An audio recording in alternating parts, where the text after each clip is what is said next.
Eh, Evidentemente, por su profesión se tiene que enfrentar al miedo desde una perspectiva a la que nosotros obviamente no conocemos y no vamos a conocer nunca, pero al final el miedo es miedo y creo que nos puede servir para afrontar lo que algunos compañeros nos dicen todos los días, del miedo a lo que nos vamos a encontrar cuando volvamos a nuestra actividad.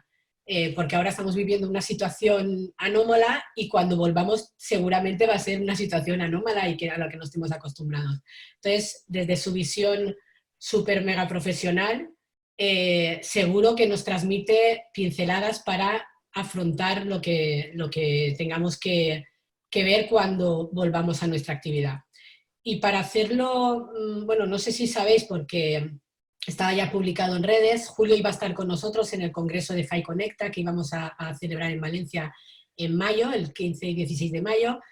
Por los motivos obvios que todos sabemos, no hemos podido hacerlo, no va a poder ser en mayo, lo hemos pasado a septiembre, pero Julio se ofreció a estar con nosotros en uno de nuestros webinars y se lo agradezco públicamente porque me hace mucha ilusión que esté aquí.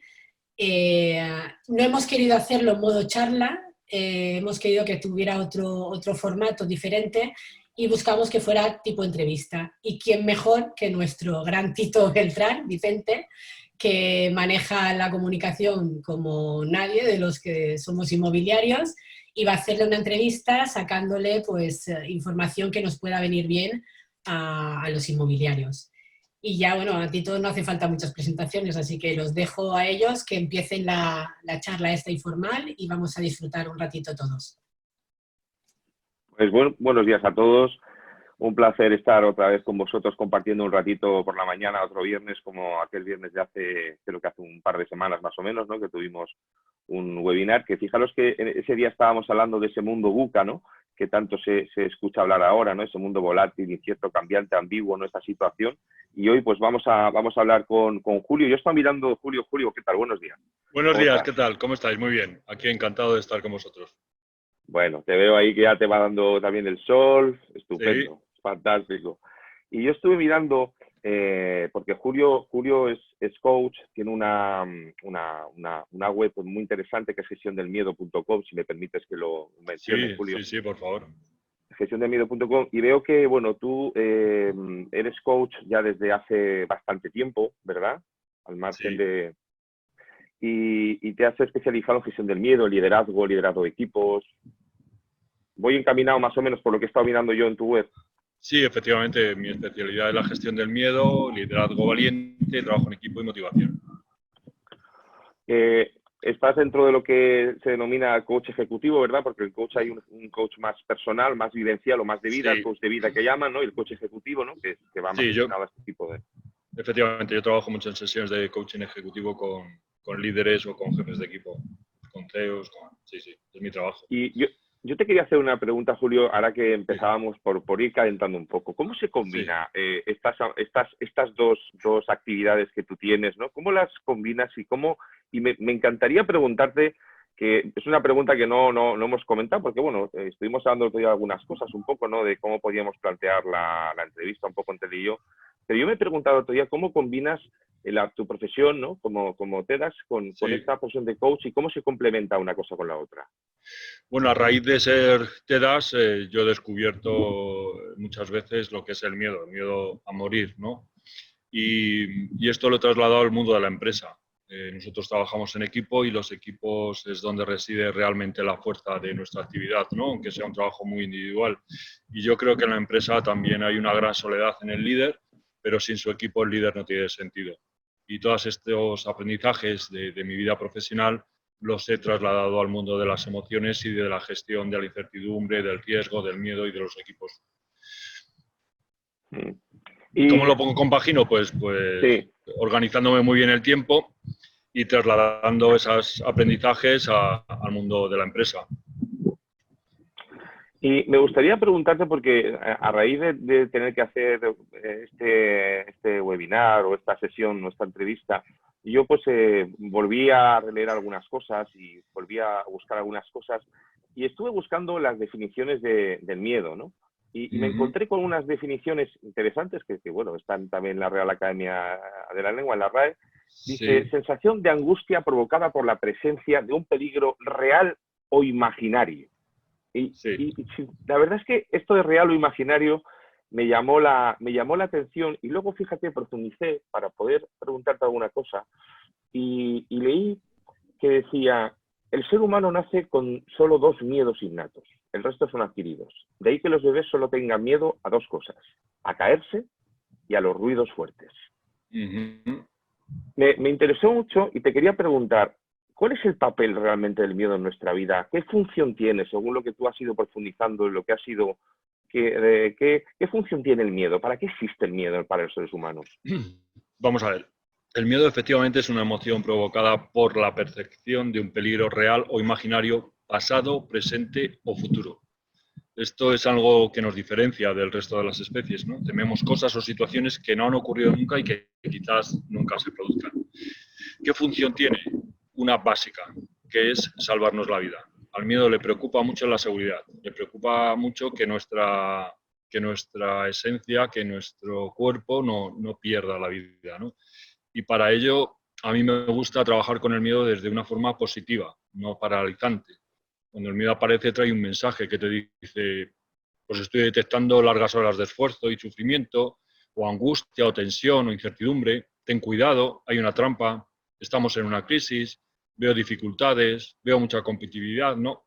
Y entonces el miedo está ahí para decirte, oye, no falles, yo estoy aquí para decirte, estate atento, concéntrate, no es el momento de rendirse ni de quejarse, esfuérzate más, da el máximo y te dice, oye, si te falta información, si no tienes seguridad, esfuérzate, aprende, instrúyete, capacítate, fórmate.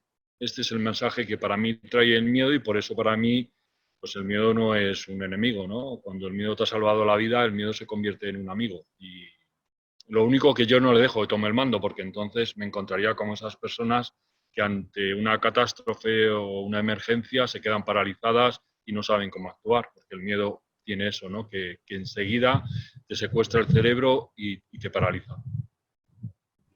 O sea, que de alguna manera estamos hablando del miedo como de una señal de alarma o como una guía, como un pequeño destello. Exactamente, exactamente. El miedo es un pilotito rojo ahí en el salpicadero de nuestra nave que nos dice, cuidadito, que nos enfrentamos a turbulencias, a un riesgo, a una trampa. Pero generalmente el miedo es muy exagerado, ¿no? El miedo siempre te pone en lo peor y ahí está nuestra parte cerebral para decir, stop, ¿qué parte de real hay en este aviso, en esta alarma y qué parte hay de mis creencias o de mis limitaciones psicológicas? El otro día estaba releyendo un libro de Mario Alonso Puig, que seguramente pues tú le oirás, le seguirás también Sí, alguna vez, o habrás sí, sí, incluso compartido con él escenario o sí. alguna charla, El otro día ¿verdad? Más de estuvimos una vez. en McDonald's juntos, sí. Pues bueno, pues Mario Alonso, como muchos otros autores, ¿no? Leía que decía, el pasado nos provoca cierta nostalgia o nos lleva a cierta nostalgia y el futuro nos genera cierta ansiedad. Ajá. Y me preguntaba si vivir permanentemente en el futuro, olvidarse tanto del presente y estar tan pendiente del futuro incrementa incluso nuestros niveles de ansiedad y por tanto de miedo y de preocupación, ¿no? El no tener a lo mejor esa capacidad de vivir un poco más el presente, lo que estamos viviendo en ese momento. No sé Efectivamente, tú qué. tienes toda la razón. Mira, el cable, yo siempre lo digo, ¿no? El cable rojo en la desactivación del miedo es la imaginación. La imaginación normalmente cuando viene acompañada del miedo nos dice esto es lo peor, es apocalíptico. O sea, la angustia y el estrés están muy estrechamente relacionados con imaginar un mal futuro, ¿no? De ahí que tengamos que estar más presentes en este instante porque realmente el ser humano lo único que controla es el presente. Su gran potencial no es capaz de llevarnos al futuro y ver qué es lo que va a ocurrir. Entonces lo imaginamos y tenemos, digamos, voy a decir ese defecto, ¿no? De imaginar siempre lo peor. En cambio, si visualizamos un escenario mejor, que lo podemos crear en nuestra mente, también lo podríamos crear en la realidad. Entonces, cuando te enfrentas a un gran reto, primero visualízate consiguiéndolo, porque si no es muy difícil que tú des un paso convencido. Cuando empezamos a andar, el primer paso siempre es levantar un pie y quedarte sobre el otro, ¿no? Ese momento de incertidumbre, de desequilibrio, hay que tener en cuenta que es necesario para poder dar ese paso. Así que no lo des titubeando, no lo des a medias, porque entonces te caerás. Muchos autores dicen que siempre hay que tener un plan B. Yo me niego a esto. El plan B lo único que hace es distraerte de tu determinación, de tu compromiso con alcanzar tu meta. Yo tengo un plan A y lo llevo a muerte. Si por el camino observo nuevos datos, tengo nueva información, cambio de meta, entonces lo que hago es que me paro y vuelvo a diseñar otro plan A, pero no ando con dos planes a la vez, porque entiendo, por lo menos en mi trabajo, que hay que dar el 100% y hay veces pues, que no hay una segunda oportunidad. Entonces, no sé si te he contestado a tu pregunta. Sí, me llama mucho la atención cuando hablas del plan A y del plan B, ¿no? Y creo que es algo que nosotros y los inmobiliarios también en muchas formaciones en el fondo hemos hablado, ¿no? Porque sí. nosotros vivimos una transformación también de hace algunos años, una forma de trabajar, ¿no? Entonces, efectivamente, a veces se tienen soluciones y uno apuesta por la solución, pero a veces uno tiene la tentación de coger una salida, que suele ser el plan B. El plan B suele ser más una salida a veces que una solución, ¿no? Ya. Entonces, bueno, yo creo que hay que manejar la estrategia, ¿no? Yo tengo una fórmula que se llama METAS, que es motivación enfocada y conectada muy fielmente con tu misión, con tu meta. Luego una estrategia, un plan de acción claro, conciso, donde se desarrolle todo lo que quieres hacer. Luego una táctica, unas tareas que van a desglosar ese plan de acción en acciones concretas y, por supuesto, esa acción con coraje, con determinación, sabiendo que es el camino que hemos elegido. Y por último, el éxito. El éxito para cada uno de nosotros es diferente. Para ti el éxito puede ser que tu familia esté unida y que estén a salvo, y a lo mejor para otro que esté soltero su éxito es ganar más dinero, comprarse otro coche, etc. Yo creo que hay que alinear todo esto muy bien y darle una pensada. Cuando la gente entra en shock, cuando la gente se le apodera el miedo en cualquier circunstancia, lo primero que hace es dejar de pensar. Entonces, cuando estamos en un momento que podemos dar ese pasito atrás y reflexionar, vamos a ver, ¿cómo quiero hacer yo esto?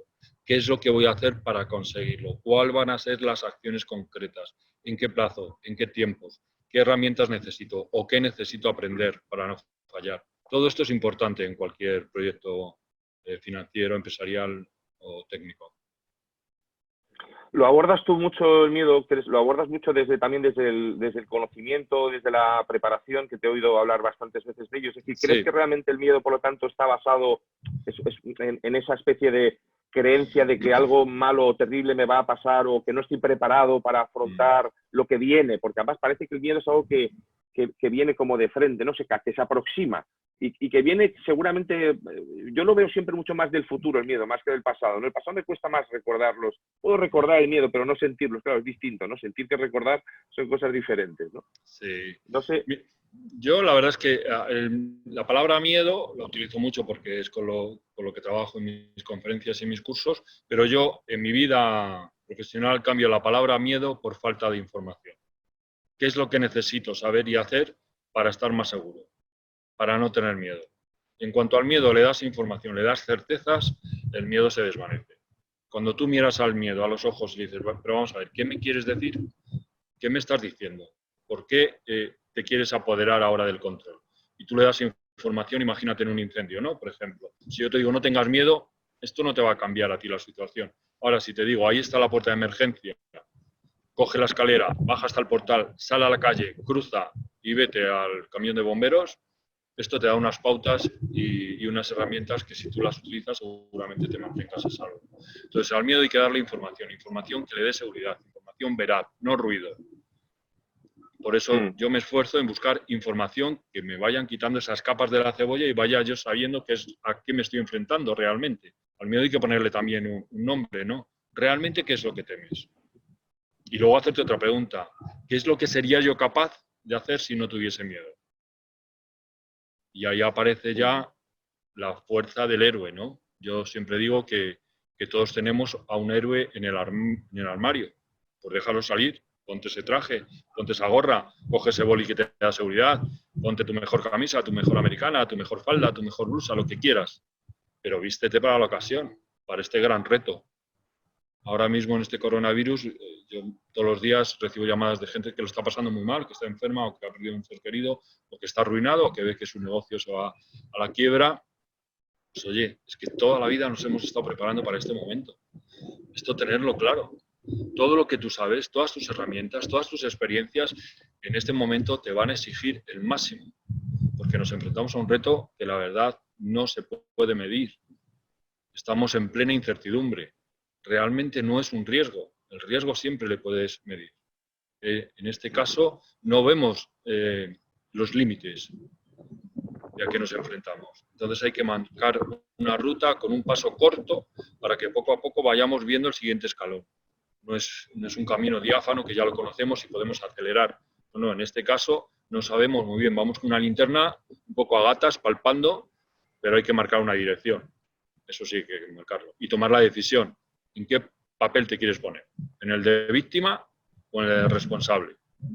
En el de víctima ya sé cómo es. Te van a dar la razón todo el mundo, te van a consolar. Bueno, igual tienes hasta más amigos, les vas a dar pena, pero si te colocas en el de responsable, seguramente tu negocio, tu vida va a seguir adelante. Bueno, me parece muy interesante. Además, no te voy a poner el apuro de preguntarte cómo crees que vamos de información en toda esta crisis, porque estamos viviendo una situación compleja todos, donde no sabemos muy bien y quizá nos falta también algo de información, o hay una información, vamos a decir, muy cambiante y muy ambigua. Sí. No sabemos muy bien. Creo que andamos todos un poco desorientados como ciudadanos. Ahora ya estoy hablándote como ciudadanos, ya no solo como profesionales. Sí. Pero bueno, no vamos, porque es un tema que la verdad es que yo creo que todos estamos sintiendo ahora mismo, ¿no? Esta especie como de ambigüedad permanente en la información. Sí, no, mañana esto, pasado, no sabemos bien cómo actuar. Si te pones esto, te pones aquello, te quedas, sales, entras, estamos un poco... Sí, perdidos. Un poco perdidos. Pero siempre hay algo que podemos hacer, Vicente. Siempre hay algo que depende de ti. Aunque solo sea un cambio de actitud. Siempre puedes controlar algo. Yo intento no atender a informaciones que a mí no me aportan nada, pero siempre hay un margen, un límite, un círculo donde depende de tu control, de tus decisiones. Ahí es donde yo pongo el foco. Si yo hago lo que tengo que hacer, tú haces lo que tiene que hacer y el otro hace lo que tiene que hacer, al final esto sale adelante. Trabajos como pensábamos antes que eran de tercera, como un transportista, como una dependienta, como un barrendero de nuestras calles. Yo he visto a la gente aquí cómo aplaude a un barrendero cuando pasa por la calle barriendo ahora. Si cada uno de nosotros hacemos nuestro trabajo, ante las mascarillas, que era una mascarilla, que era un guante de látex, no era nada, no significaba, no era un artículo de lujo, no era un artículo necesario. Entonces yo creo que si cada uno, como colectivo que somos, como humanidad, hacemos nuestro papel con la mejor de nuestras intenciones, con el máximo de nuestro esfuerzo, si nos empeñamos en ser responsables y productivos, yo creo que podremos salir adelante. Si bajamos ese escudo cuando no hay ninguna amenaza, empresas que antes estaban enfrentadas se van a tener que mirar y coger de la mano. No tenemos por qué pelearnos. No tenemos por qué ver amenazas y una competencia desleal. Esto no va a llevar a ningún sitio. Va a llevar a que cada uno se encasille, se encierre en su casa, en su negocio y piense que así va a sobrevivir.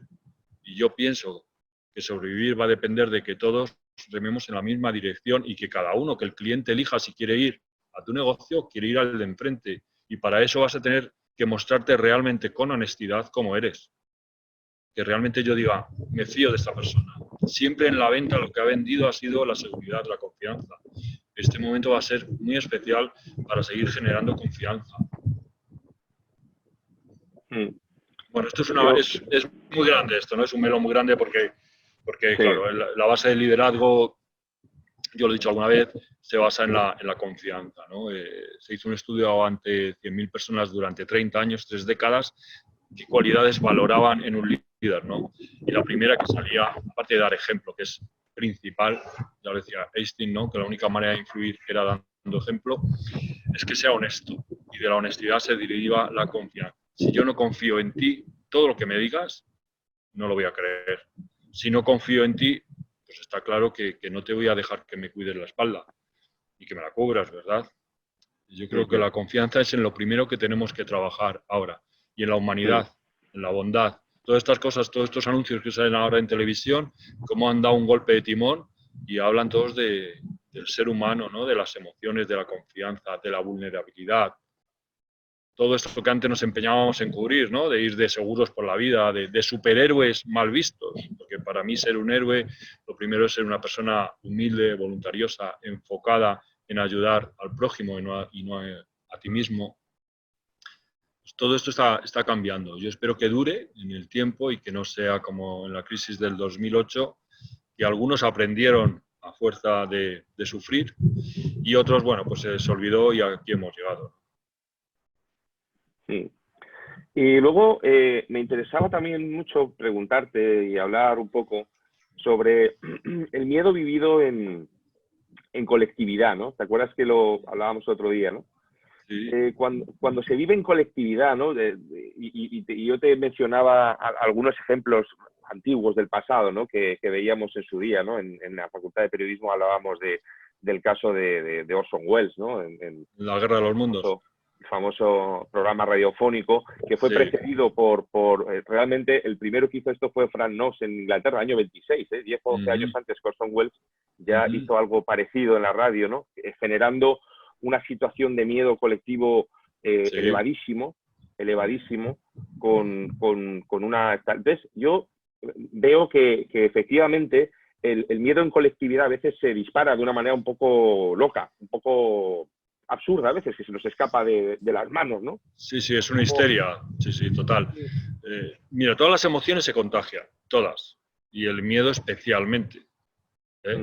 Por eso es tan importante saber de qué estás hecho. Por eso es tan importante saber cuáles son tus herramientas, porque ante la puerta de un avión, para tirarte en paracaídas, hay mucha gente, bueno, pues que se rompe, y hay otros que casi sin pensarlo saltan. Esto va a depender de tu experiencia, de tu autoestima, de tus creencias y de tu información. Entonces, parte de ahí, parte de ti. ¿Por qué me tengo yo que contagiar de todo este miedo? Yo no lo veo así. Y para eso tienes que dar un pasito al lado, cambiar el observador y decir, ¿qué es lo que realmente estoy viendo yo en esta circunstancia? No lo que estoy imaginando, lo que estoy viendo. Y a partir de lo que estoy viendo voy a crear una realidad.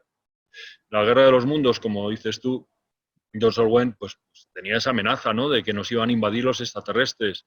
Y la gente, pues entró en pánico, entró en histeria y mucha gente lo pasó realmente mal. Hay estudios psicológicos que demuestran que esa emisión fue un antes y un después en la comunidad americana.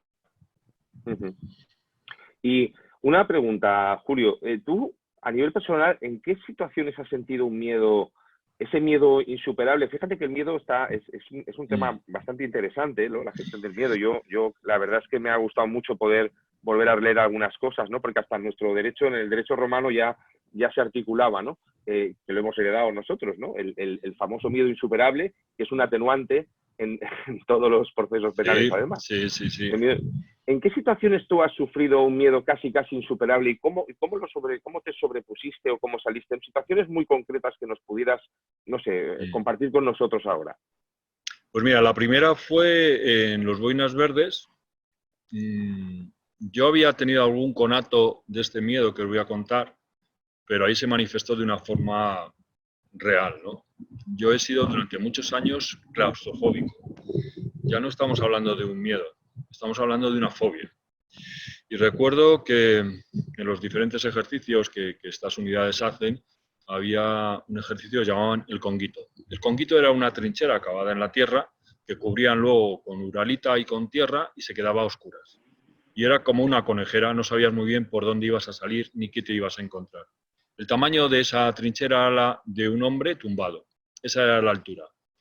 Delante de ti iba un hombre rectando con su mochila y su fusil por delante y por detrás sus pies echándote a ti toda la arena y todo el polvo, ¿no? Había algunos momentos en que pasabas por esa trinchera sumergido hasta el cuello de agua, o sea que realmente era una situación donde podía haber ocurrido un accidente, ¿no? Yo cuando metí esa cabeza en ese conguito que llamaban, yo hasta los hombros llegué. Llegado a los hombros vi que era oscuro, que estaba tragando polvo, salí para afuera y dije, me pueden fusilar aquí al amanecer, pero yo ahí no entro. Y claro, pero también tenías que dar ejemplo, ¿no? De coraje y de valentía a todos esos hombres, 101 hombres que había ahí. Hasta que llegó otra persona y me dijo, Julio, esto lo vamos a pasar tú y yo juntos. Digo que yo no puedo, de verdad, que no lo veo necesario, que he entrado ahí y no sé qué me ha pasado, pero es que soy incapaz. Dice, mira, te vas a centrar en lo que yo vaya haciendo, en el presente, sin mirar al futuro y sin pensar en nada más. Y empezó a cantar una canción que la verdad es que no es que animase mucho, porque era Soy un soldado de la muerte, la de la Legión. Y claro, yo decía, joder, nombrar a la muerte aquí cuando creo que me voy a morir, pues no es que sea muy inspirador. Y volvió a salir él, que había metido todo su cuerpo, me dijo, por favor, concéntrate en la letra y canta conmigo. Y bueno, así pasé ese episodio, al final salí por la otra boca y con gran orgullo y admiración por los demás, pues lo pude superar. Pero descubrí que era claustrofóbico. A partir de ese momento yo dije en cada ocasión que la vida me ponga donde yo pueda probar este miedo, que lo puedo vencer, me voy a enfrentar a él. Y he tenido muchas situaciones, desde ascensores. Yo ahora, como veis, vivo en un ático, en la planta 15 de un edificio. O sea, que subo en el ascensor, pues una media, tengo perro, 4 o 5 veces todos los días. Recuerdo un tobogán de estos en Marruecos, de un parque acuático, que lo inauguraban y fuimos. Y esos tubos de colores que van zigzagueando en el aire hasta que llegan a la piscina y te tiras. Y bueno, pues a lo mejor te puedes tirar un minuto ahí metido hasta que caes al agua, ¿no? Yo decía, ¿y si esto se para? ¿Y si no echa agua y esto no escurre y me quedo ahí atascado ahí en medio? ¿Cómo me van a sacar de aquí estos hombres? Yo no les veo preparados. O sea, el fóbico siempre ve el peor de los escenarios y la peor de las consecuencias, ¿no? Te metes una vez, te metes 2 veces, los túneles de la M30, a mí ya lo había superado, pero imagínate para una persona fóbica, ¿no? Ahora se para el coche, se quema el de adelante, hay una riada y se lleva todos los coches y me quedo aquí sin oxígeno. O sea, el fóbico es que imagina lo peor siempre. Tuve un episodio, que lo he contado alguna vez, donde en unos ascensores de Plaza Castilla nos quedamos encerrados 12 personas en un ascensor. Y la verdad es que íbamos demasiadas personas, yo creo que por eso se paró el ascensor. Y a mí me entró ese ataque, ¿no? Se te empieza a congestionar la garganta, el cuello, empiezas a tener palpitaciones, sudores fríos, te falta el aire, te agarrotas, un montón de síntomas que tiene el miedo. Pero hubo una persona que se adelantó a mí y yo rápidamente reconocí que esa persona estaba pasando por un estado fóbico, ¿no? Y fue poner el foco en él, en ayudarle, en esa voluntad mía siempre de ayudar, de servir, que es lo que me hizo sacar el foco de mí, de mi vida, de mi ombligo y ponerle al servicio de salvar a esa persona. Y los argumentos que escribí con él, la paz que le intenté transmitir, fue lo que a mí me tranquilizó y a él también. Y ahí aprendí que cuando tú pones el foco fuera de ti, cuando tienes miedo, en ayudar al que tienes al lado, en hacerle pasar eso que vais a pasar los dos juntos, el miedo se diluye. Me parece muy interesante porque en todo lo que nos has contado ahora, en estas anécdotas, sí.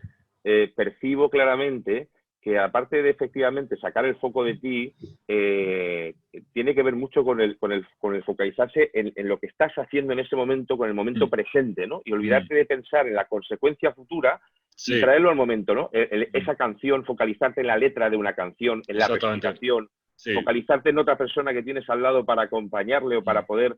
O sea, cuando te vuelves al momento presente y haces lo que tienes que hacer ahora, sin estar pensando en lo que pasó ayer y lo que podrá pasar mañana, si todo esto no saliera como yo quisiera que saliera, parece ser que es una de las claves muy interesantes, ¿no? Para superar el miedo, que no se trata de no sentirlo, por lo que te escucho, sino de superarlo, que es porque sentirlo entiendo que lo sentimos todos en algún momento de nuestra vida.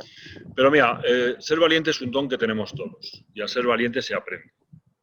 Se aprende y se entrena. O sea, cuando tú empiezas a ser valiente, acabas siendo valiente. Si tú crees que alguien ha pasado por algo que tú tienes que enfrentarte y que no lo ves con optimismo, no lo ves realizado, mira a ver esa persona cómo lo ha hecho. Pregúntale, ponte en su papel. Modela esa personalidad y vas a ver cómo así lo puedes pasar. Rodearte de un equipo también de valientes, de gente que dice, oye, que es que con esto podemos, ¿qué me estáis contando? Claro que vamos a poder. El optimismo, la fuerza de la voluntad, la constancia, el coraje es mayor cuando no hay vuelta atrás, ¿no? Cuando rendirte no te salva. Ahí sale el coraje de la persona. Pues no esperes a que la muerte la tengas delante para ser valiente. Ahora que todavía tienes un poquito de juicio, ahora que todavía puedes reflexionar y razonar, piensa, ¿cómo lo harías si fueses un experto? ¿Qué le dirías a tu mejor amigo si te llama ahora y te dice que se va a enfrentar al reto que tú te vas a enfrentar? ¿Qué consejos le darías? Pues mírate al espejo y aplícatelos.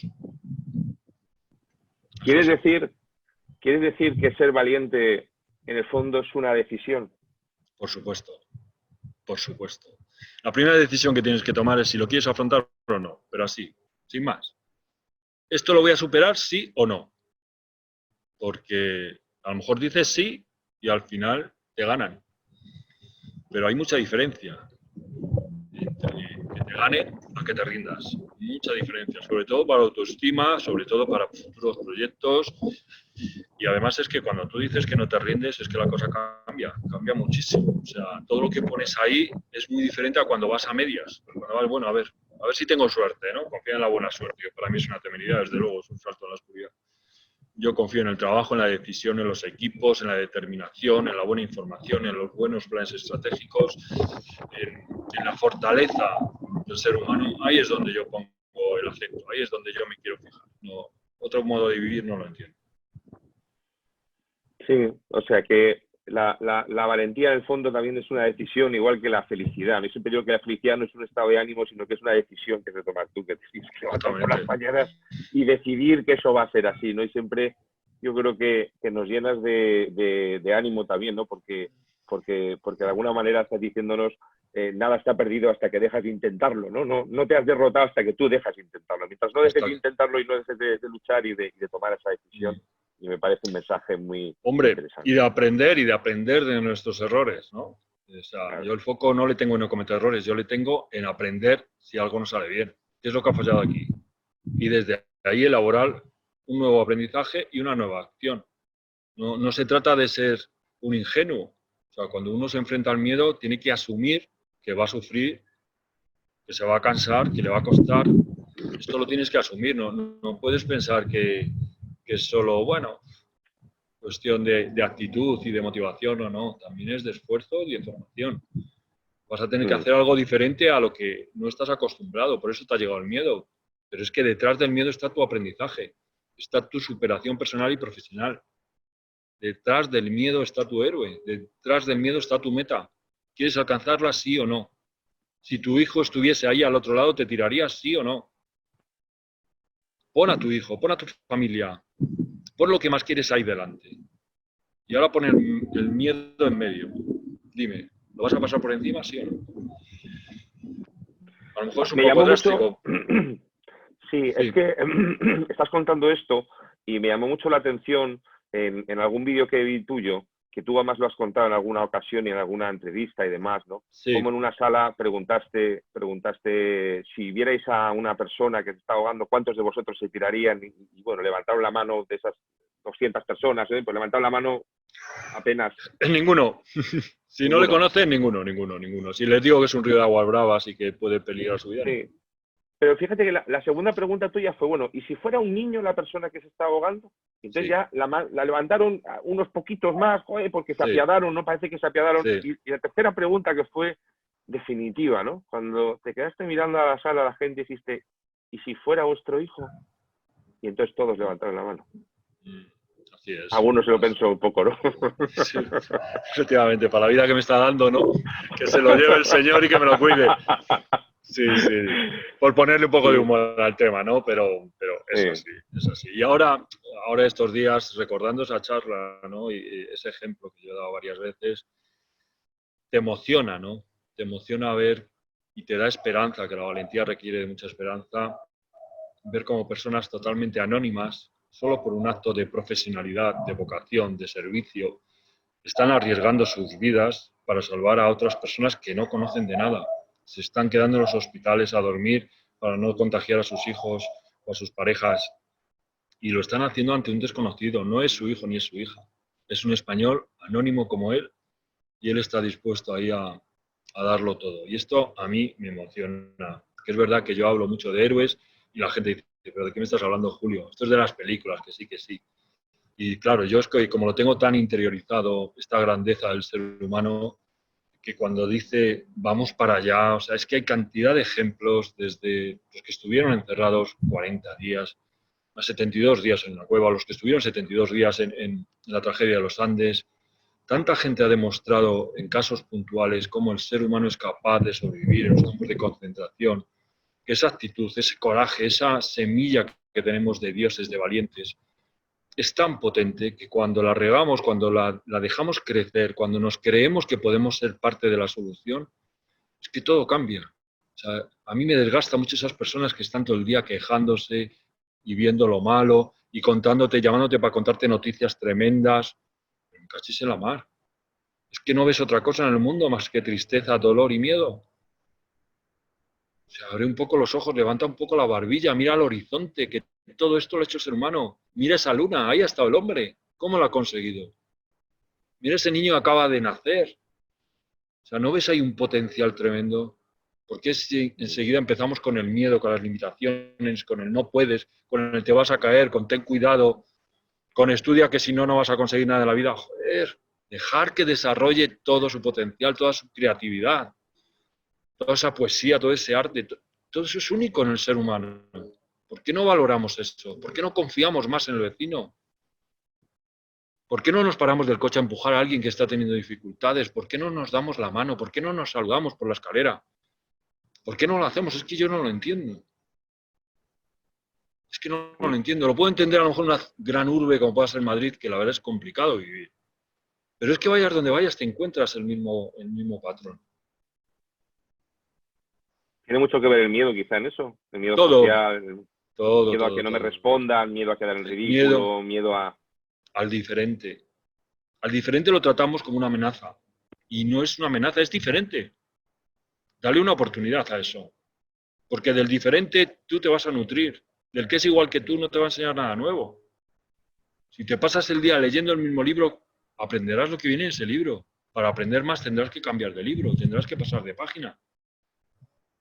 Pues yo creo que este es el momento muy oportuno para que tanto empresas como particulares les demos una pensada, ¿no? Cuando salga ahí fuera, ¿cómo me quiero comportar? Porque de cómo yo me comporte también me lo voy a recibir. Mira, yo recuerdo, yo tuve una experiencia en una comuna, un centro, fue la primera comuna que hubo en España y que todavía está abierta, y ahí pues, fuimos a hacer una experiencia, ¿no? Un poco espiritual y tal. Y yo recuerdo que vi de ahí pues lleno de paz y amor y bueno, el hierbas, ¿no? O sea, para mí era todo como qué felicidad en el mundo mundial.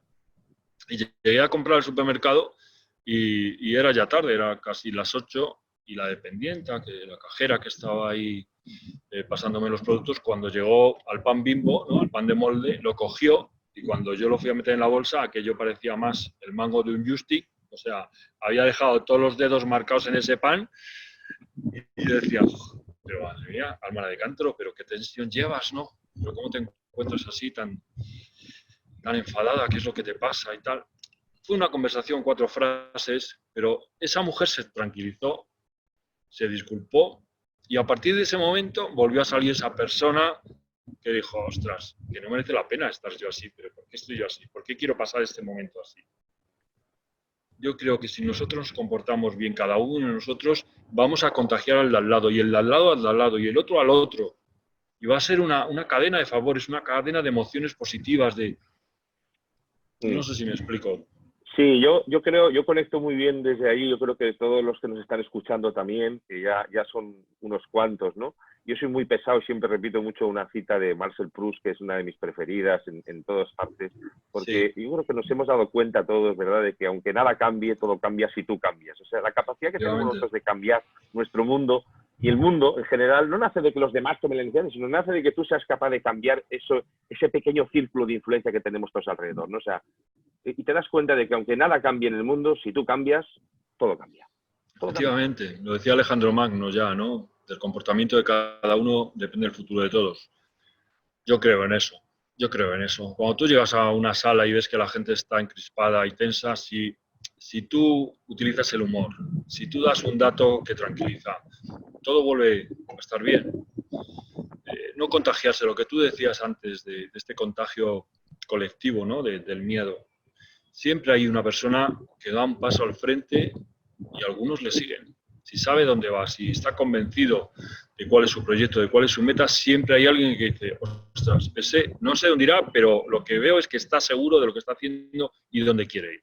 Y yo quiero ir detrás de alguien que sepa dónde va y qué es lo que quiere. Es que el valor también se contagia, además, y la determinación. Hombre. Es increíble. No solamente el miedo, el valor y la Sí. determinación se contagia colectivamente también. Es increíble. Es que es el estado natural del ser humano. O sea, el humano cuando reconoce el valor y el coraje en alguien es que lo admira. No se pone a pensar si va a estar bien o si es una locura lo que está haciendo. Lo que admira es que, ostras, ha tenido el coraje de dar un paso al lado y seguir su camino. Y eso nos enorgullece. O sea, es que conectas con el amor propio. Y dices, yo quiero ser como ese. Yo quiero ser. A mí me pasó, yo antes de ser TEDAS, yo pertenecía a un grupo antiterrorista y en una intervención de los TEDAS en Cibeles, donde un cartero me voló la mano un paquete bomba, tuvimos que ir y yo vi cómo trabajó un TEDAS. Y la verdad es que a mí me impresionó esa soledad, ese silencio terrorífico, esa determinación de ese hombre a mí me impactaron. No lo había visto antes en otras unidades. Y ese ejemplo a mí me cambió la vida. Me cambió la vida. Porque empiezas a pensar, sí se puede. Y no creo que sea un suicida, ni un temerario, ni un estúpido. Y efectivamente, pues no lo era, ¿no? Hay un procedimiento y hay un aprendizaje previo. ¿Y cómo entra el deber dentro de todo esto? O sea, qué función, qué papel tiene el deber en nosotros para la hora de afrontar el miedo? ¿Y realmente qué es esto del deber? Ya.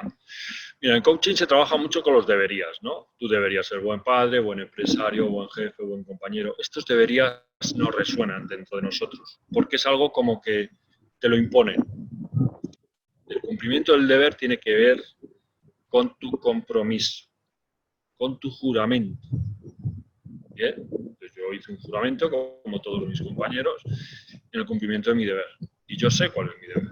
Y mi deber está puesto en el foco de la sociedad en este caso española.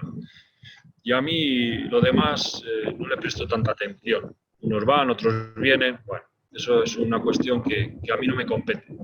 A mí lo que me compete es dar un buen servicio. El cumplimiento del deber está por encima de nuestras necesidades. Esto es el cumplimiento del deber.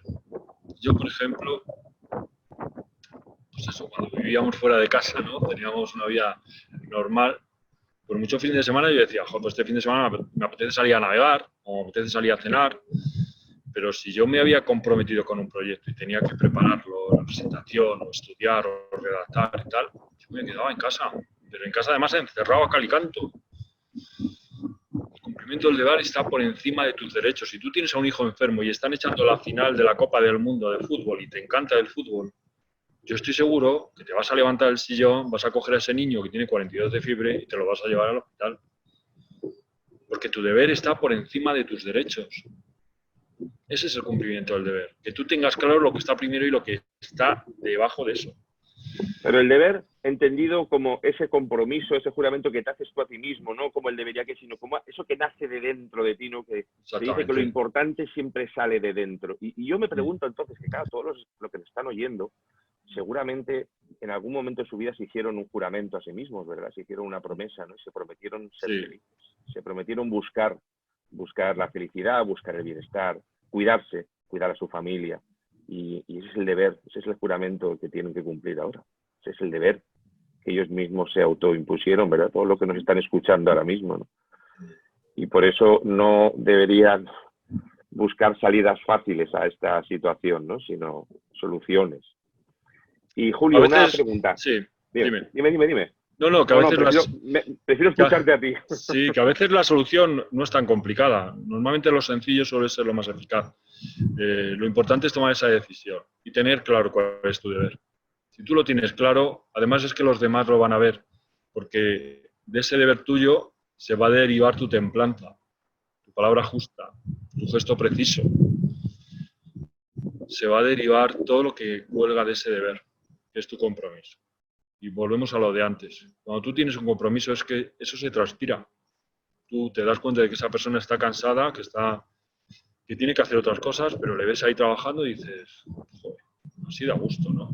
Es que ¿cómo me voy a ir yo a casa si tengo a este tío o a esta mujer aquí al lado que están dándolo todo? ¿Cómo voy a decir yo que ha llegado la hora de cambio de relevo? ¿Qué me estáis contando?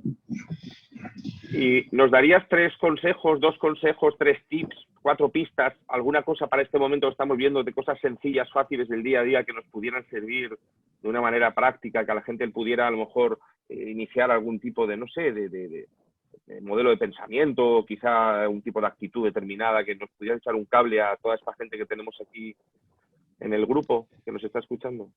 Primero es saber qué quieres conseguir. Volvemos también a esto de la meta o de la misión, ¿no?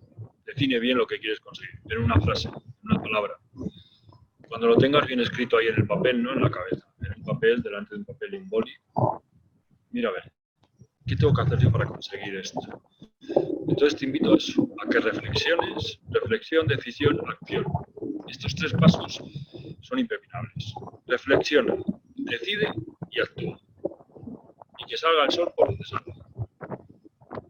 Si tú tomas esa información selectiva, eficaz, apropiada a lo que tú quieres conseguir, apropiada a tus características, no es lo mismo ser un autónomo que una pyme que una multinacional.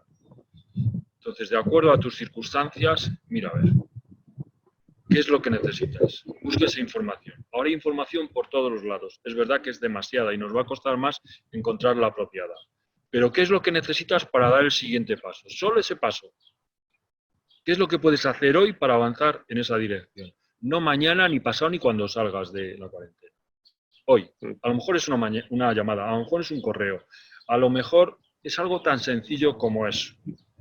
Pero es ya vestirte y ponerte en el papel de yo soy parte de la solución. No es mi mujer, no es mi marido, no son mis hijos, no son mis jefes, soy yo. ¿Qué es lo que voy a hacer desde mi casa para que mi objetivo se cumpla, para alcanzar mi meta? ¿Y qué voy a hacer mañana? ¿Y qué voy a hacer pasado? Si no llegas más allá, no te preocupes, porque cuando hayas subido los primeros 4 peldaños, vas a ver el rellano. Y desde el rellano te vas a girar y vas a ver el siguiente piso. Pero marca una dirección, que no se te olvide. O sea, ¿para qué quieres vivir? ¿Para qué quieres seguir trabajando? Seguramente todas esas respuestas están dentro de tu casa. Para salvar a mi familia, para salvar mi vida, para seguir lo que yo entendía como una buena vida, para todo eso. ¿Tengo alguna opción que no sea luchar, trabajar, reflexionar, decidir, hacer? ¿Me va a caer del cielo? Pues a lo mejor decides seguir jugando a la primitiva y esperar a que te toque. Pero a lo mejor decides que tienes que descolgar ese teléfono y llamar a un cliente o cambiar. O sea, hay mucha gente que en el 2008 se reinventó, algunos con más éxito, otros con menos, pero es verdad que en este caso lo mismo, el coronavirus está llevando, por desgracia, muchas vidas y además de los mejores hombres y mujeres de este país, pero también está salvando otras porque están encontrando su propósito de vida, su afán, para qué han venido aquí, qué es lo que de verdad importa. Y esto también va a marcar el futuro, que la gente va a dar pasos en dirección a su plenitud. Y cuando una persona está satisfecha con la vida que está llevando, aunque se esté esforzando, pero quizá no esté sufriendo, quizá no esté tan crispado como cuando estaba llevando una carga, un peso que no le correspondía, que no tenía nada que ver con su ambición. Entonces, yo me quedo con la idea de sentido de misión o propósito, qué buscas, a dónde queremos ir, cuál es el objetivo, ¿no? Un poco qué cosas, qué acciones, qué pasos debemos dar, esa reflexión y empezar a dar los pasos hoy, lo que puedo hacer ahora en este momento, ¿no? ¿Qué puedo hacer en este instante? ¿Qué podría hacer yo en el día de hoy? Ya no voy a pensar en el muro que construiré mañana, ¿no? El muro dice que se construye ladrillo a ladrillo, ¿no? No, porque si lo miras y tal, pues te agobias, ¿no? Porque dices, esto no voy a ser capaz de jamás poder hacer algo así, ¿no? Sin embargo, parece que cuando vas paso a paso, ladrillo a ladrillo, y dices, voy a poner este ladrillo como mejor sé poner este ladrillo. Eso es. Te dedicas y te enfocas en ese momento presente, es decir, ¿qué puedo hacer yo hoy? Pero claro, con todo ese proceso, ¿no? Un poco más grande, ¿no? Decir, bueno, ¿a dónde quiero ir? ¿Qué acciones debo tomar? ¿Dónde quiero llegar un poco? ¿Y qué cosas puedo hacer hoy? No el mes que viene, el año que viene, dentro de 3 meses o en el mes de agosto, sino hoy. Exactamente. Hoy, en el examen de hoy, ¿qué es lo que me piden? ¿Qué es lo que tengo que estudiar? ¿Qué es lo que tengo que hacer? Así aprobarás el examen. Si te empeñas en mirar toda la oposición, pues seguramente te vas a agobiar. Es una carrera de fondo. Esto es una carrera de fondo. Así que para aprobar el siguiente examen, ¿qué tienes que hacer? Muy interesante. Muy bien. Bueno, Julio, no hemos hablado de los Madelman y los Hyperman, que Ya. los mencionas en Sí. algunas charlas tuyas. Me gustó Sí. mucho porque ya te dije que yo era más de Hyperman, pues soy... Algún defecto tenía que tener. Y tú eres más de Madelman y Sí. hablas mucho del Madelman Bus, porque a mí me gustaba mucho porque te dije que lo tenía mi primo y la verdad es que Sí. siempre tuve un poco de envidia, la verdad. Sí. Nunca tuve yo el bus ese, pero bueno. Sí. Nuestros dos Tuve la grandes policía juguetes, ¿verdad? Los Madelman y el Scalestri. y el Scalestri también, sí, el Scalestri. Bueno, pues Julio, la verdad es que ha sido un placer. No sé si se te queda algo en el tintero que quieras decir, que no te hayamos preguntado, pero creo que hemos charlado a gusto, Sí. llevamos casi una hora. una hora. Bueno, hemos estado aquí debatiendo un poquito de todos estos temas que teníamos planteados. Yo te agradezco muchísimo. Creo, sinceramente, que nos echas una mano, sinceramente, y te lo agradezco mucho. Yo encantado de servir. Todo el mundo, bueno, y de hecho, pues la gente lo ha comentado ya por el chat interno y tal, ¿no? Que realmente te agradecíamos mucho tu presencia y sé que lo haces también como parte de un poco de tu actividad altruista también con los demás un poco. Sí. Yo sé que estás ahora muy agobiado y te están llamando de 1000 sitios y vas de Zoom en Zoom y tiro porque me toca, ¿no? Vas de charla en charla que ya no sabes ni dónde Ya. te llevan a la siguiente. Pero claro, a mí no se me olvida que vosotros confiasteis en mí para ese evento que ibais a hacer. Y entonces sois parte de mi familia, sois parte de...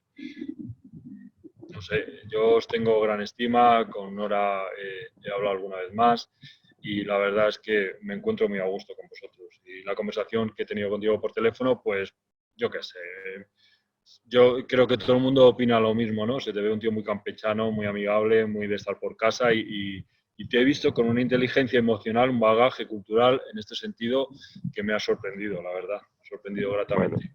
Bueno. Y nada, Agradecido.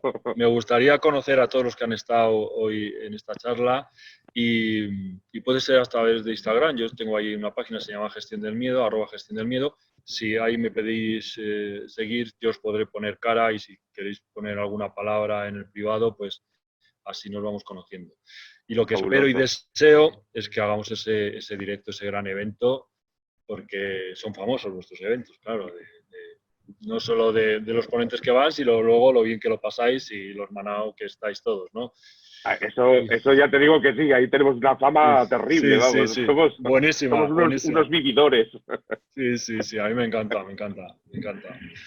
Muy bien. Pues nada, muchísimas gracias, Julio. Os recuerdo a todos que tenéis también, podéis encontrar a Julio en gestiondelmiedo.com, que es la web que también os comentaba antes. Yo he estado también por ahí mirando cosas y también he tenido oportunidad de ver algunas charlas de él y nada, muy agradecido, Julio, que pases un buen día, que nos veamos pronto en Denia, en ese barco o en ese lo que sea, donde tú quieras, en las rotas. Nos vemos en las rotas tomando si no un vino y si no en el mar, donde sea. En las rotas estuve yo a punto de perder la vida una vez. Sí. Ah, sí, no me digas. Sí, subiendo por esas piedras de Dios, siendo yo un adolescente. Ahí se han matado bastante gente, se ha matado ahí, escalando. Di la verdad, ahora estamos ya fuera de antena y hay mucha gente que ya se está saliendo porque tiene que ir a hacer la comida y tal, pero ¿tú has sido muy cafre de jovencillo y tal, de pequeño o qué? He sido muy aventurero. Sí, me ha gustado mucho la aventura, la montaña, el mar, el desierto. ¿Pero has sido cafre o no? Dime. No, cafre no. Aventurero está muy, cafre no. No, cafre no. No, la verdad es que muy loco y tal, no. No, he hecho locuras. Yo me he ido a dormir en medio de una tabla de windsurf al mar. Puede ser de cafre, puede ser... No está mal, ¿no? Sí, cosas de esas. Pero bueno, no he sido mal chaval, ¿no? Bueno, fantástico. Un placer conocerte. Igualmente. Y contigo. Un abrazo a todos nos despedimos. Y muchas gracias. Nada, si tenéis alguna pregunta, me las mandas o lo que vosotros queráis. No sé si alguien ha hecho alguna pregunta por aquí. Creo que no he visto. Están preguntando si tenías algún libro, Julio. Pues no. Un compañero... Mira, lo del libro, tengo 2 editoriales que me lo han pedido, ¿no? Y al principio de la pandemia me llamaron, oye, ahora tendrás tiempo para escribir el libro. Ni una sola palabra. O sea, es que... Ni una sola palabra. Ha sido tremendo esto de la pandemia esta para mí en cuanto a webinar y directos y tal. Pero sí, está en en mi objetivo escribir un libro dentro de poco. Bueno, pues desde FAI le daremos difusión. Muchas gracias. Ya sabes que te tengo un enorme cariño. No hace tanto que nos conocemos, pero para mí Sí. también sabes que tenemos vínculos que nos unen más. Sí. Muchísimas gracias y espero de corazón que podamos estar en septiembre celebrando ese congreso y que muchos te podamos abrazar, porque ahora pues, bueno, es un abrazo virtual y compartir. Sí. Bueno, y ya me dijo desde el minuto 1 que se iba a quedar a cenar, pero ahora ya se va a quedar a cenar, a bailar. Vamos, se nos daba falta. Ya a todo. ¿Vale? Hasta el final. Gracias, Julio. Bueno, un abrazo a todos. Adiós. Un abrazo. Adiós.